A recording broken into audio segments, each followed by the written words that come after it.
बिस्मिल्लाहिर्रहमानिर्रहीम। अस्सलाम वालेकुम। शमाल एचडी न्यूज के साथ मैं ईशा रानी आपको एक अहम खबर से आगाह करते चले। मुल्क और पाकिस्तानी अवाम से नए ड्रामे का आगाज।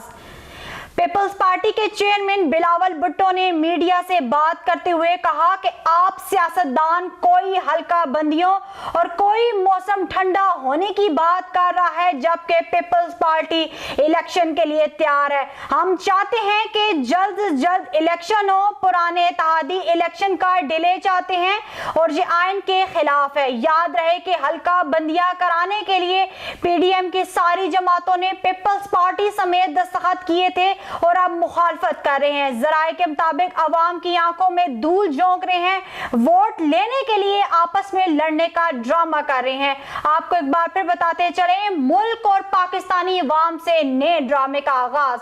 पीपल्स पार्टी के चेयरमैन बिलावल भुट्टो ने मीडिया से बात करते हुए कहा, आपको सियासतदान कोई हल्का बंदियों और कोई मौसम ठंडा होने की बातें कर रहा है, जबकि पीपल्स पार्टी इलेक्शन के लिए तैयार है। हम चाहते हैं कि जल्द से जल्द इलेक्शन हो। पुराने इत्तेहादी इलेक्शन का डिले चाहते हैं और ये आइन के खिलाफ है। याद रहे कि हल्का बंदियां कराने के लिए पीडीएम की सारी जमातों ने पीपल्स पार्टी समेत दस्तखत किए थे और अब मुखालफत कर रहे हैं। जराये के मुताबिक अवाम की आंखों में धूल झोंक रहे हैं, वोट लेने के लिए आपस में लड़ने का ड्रामा कर रहे हैं।